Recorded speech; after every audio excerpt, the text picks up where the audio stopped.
From Mokokchung, I continued my ride through Nagaland and made my way to the capital city of Kohima.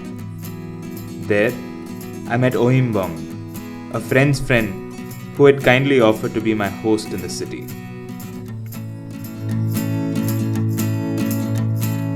When I told Oyimbong that I wanted to do Dzukou Valley, he offered to be my guide for the trek as well. So, about a day after I reached Kohima, we set off on our little expedition to see Dzukou.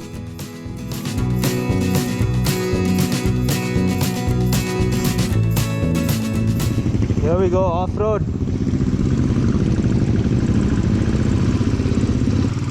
We made it to Vishwema, turned off the Imphal highway, and we've begun the climb to the starting point of the trek. So I think it's quite a few kilometers in.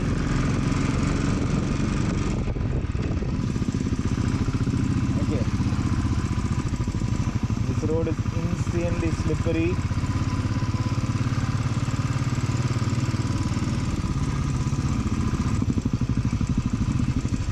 Yo, I think we've come down the wrong road.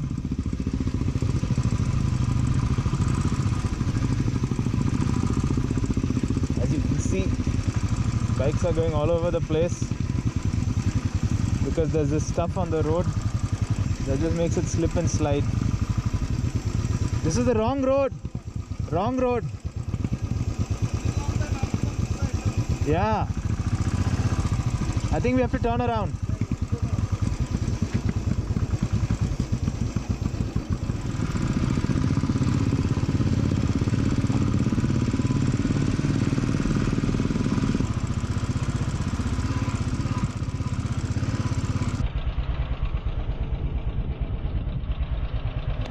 Come.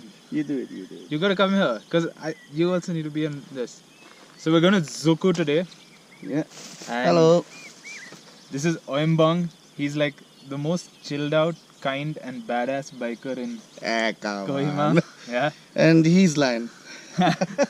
He rides only cast iron, old bullets and customizes them. I'll show you a few of those bikes later. But today we're gonna go to Dzukou. So Dzukou is how far from? It'll be about maybe another 10 kilometers or so from here. Yeah, but how long was our ride now? We came about 40 to Vishwema? Yeah, 30? about 30 and then maybe another 5 kilometers up here. Yeah, 30 kilometers of the highway to Imphal and then about 5 to 8 kilometers of absolutely no road, like rocky path, steep incline, narrow, and it's just a sheer drop on the side. Yeah. That's the drop. I don't know whether you can see it. The highway is way down there. And you show them the mountain up here, and that's where we're going to go. And we're going this hill. We're going up beyond that. Okay.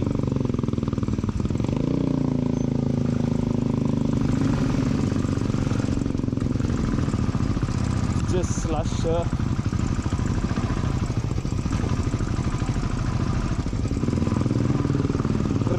Crazy.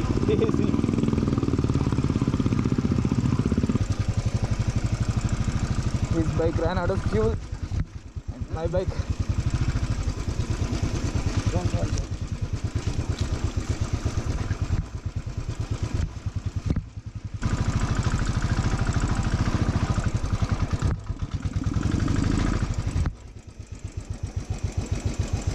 Dude, how do you even come down this stuff? Huh?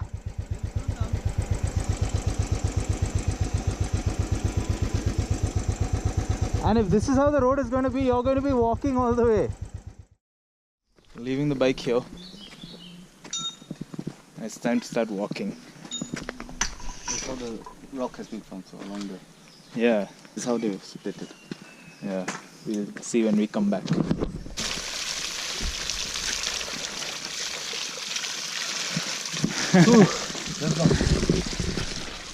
This is where the proper trek starts. Yeah. Road at the back, trail in the front.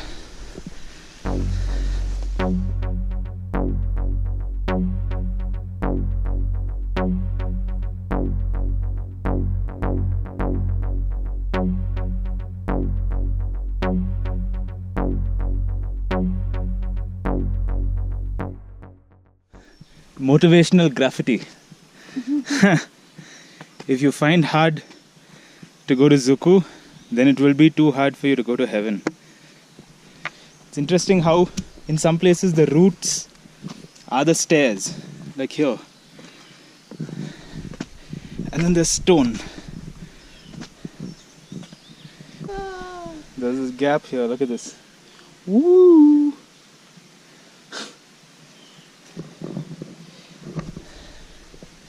And this is the narrowest route yet. Woo! What are they saying here? Just names Ah, of people. You can write row here, Oyimbong here also. But we don't have the energy to do that right now. we've come quite a way up. Yes, we are. And it started raining. He left his raincoat in his bike, which is really far away now, so we can't go back and get it. And I've got a cool look. Whatever happens, happens. So the climb has been quite steep till now, like really steep, and now it's getting even more steep. Leg down there. Okay, my skirt type thing is really coming in the way. It's like a dress, man. But this is like the size of each step. It's massive. You gotta go like. Woo.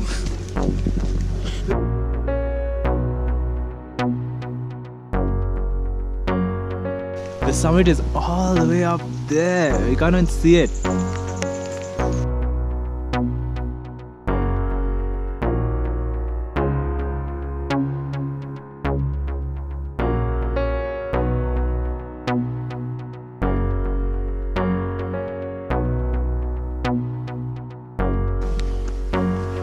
Still climbing.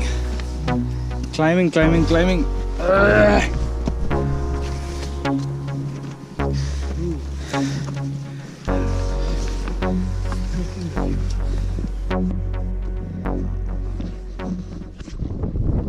we made it to the base camp. It was quite a long climb. What is it, like almost an hour? Yeah, It's 9:54. that's where we started, that small village out there. Down there. That's where we started.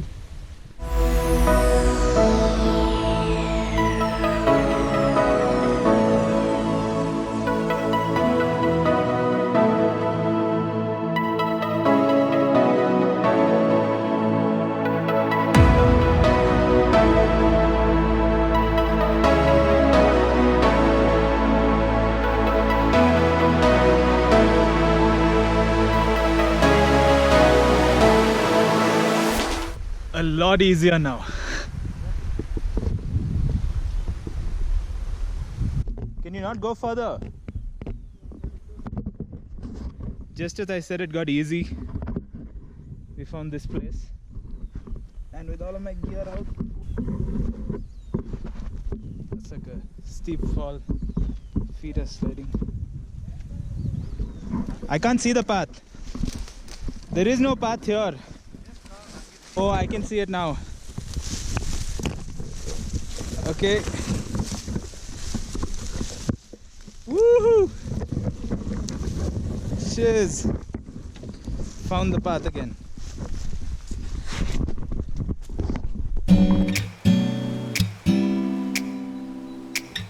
From the place that I had thought was the base camp, it took us a few more hours of trekking to reach the place that actually is the base camp. Thankfully though, most of this part of the trek was on terrain that was reasonably flat.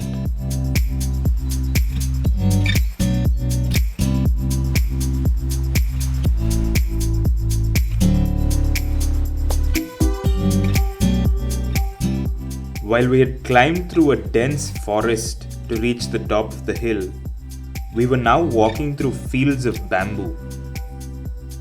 Until I saw this place, I never knew that bamboo could grow so densely so as to cover entire hills. Maybe it was just my ignorance, but I'd never seen something like this before, and I didn't even know that it would exist.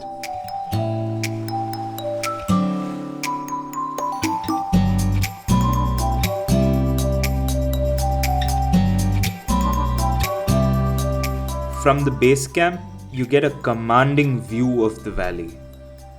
It is possible to trek further and descend into the valley itself, but since we intended to return to Kohima on the same day, we didn't have the time to go further. To be entirely honest, neither of us had the energy either, and we were content to simply take in the panoramic view from where we were.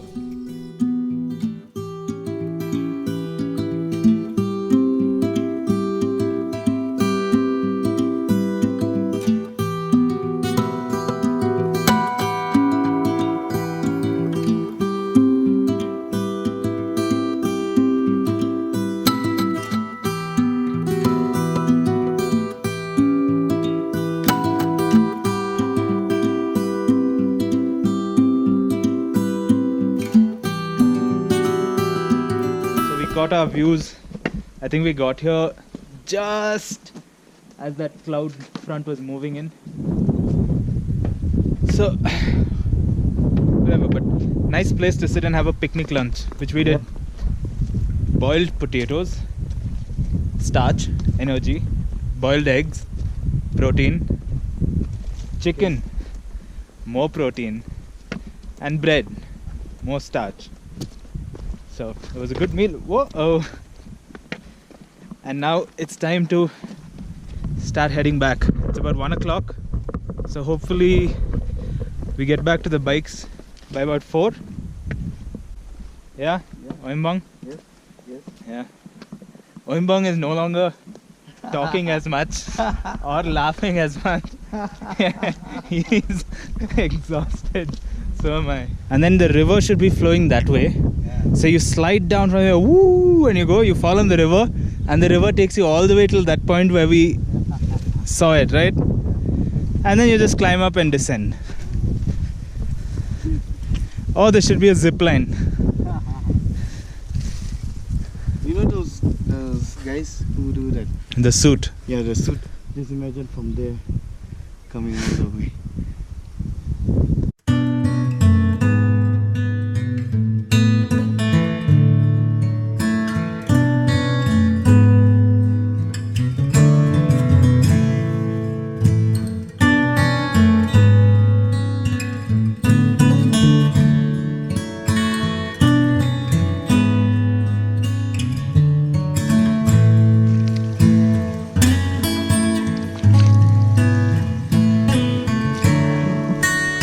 Drink this water.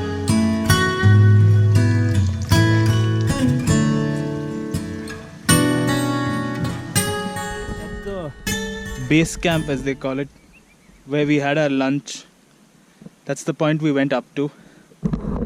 And when we were walking down, it constantly seemed like it was really close by. You know, we'd be like, oh, it's so close. Except that to get there, you have to keep going around and around the hills. So you go in and out, in and out, in and out, and it just takes forever. But when we were going, same points, we would stand and say, hey, it's so close. And now because we're going in the opposite direction, we look at the same thing and we say, hey, it's so far. Mind games. Long way to go still.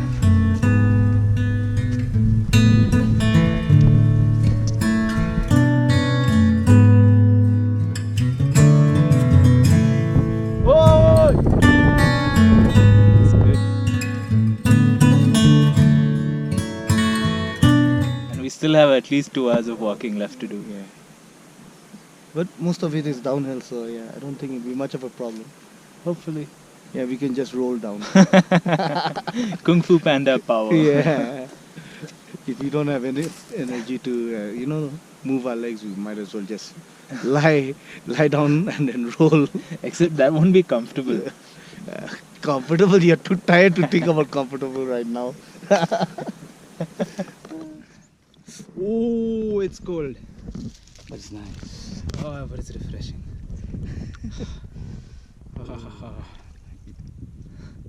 Feet are freezing. We're back at the top of these hills, and now the clouds have just moved in and you can't see any of the mountains at the back.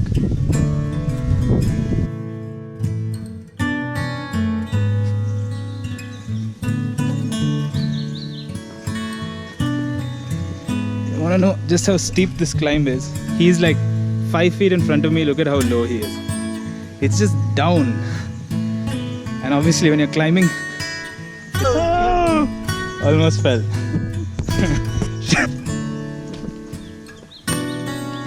We're back at our favorite signboard on this route, which says, if you find it hard to go to Dzukou, then it will be too hard for you to go to heaven.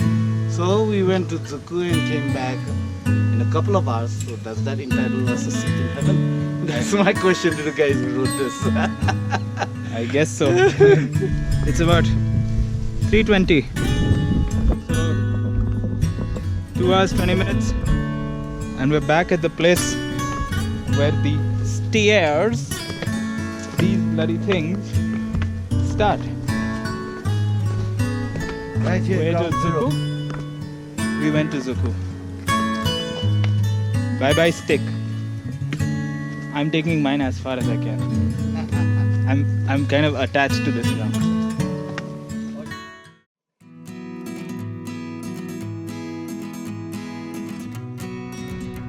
By the time we got back to the bikes, neither of us could walk properly. Which was unsurprising, since treks like this was something that neither of us do regularly. Let's go home. At that very moment, I was beyond happy to be back on the motorcycle.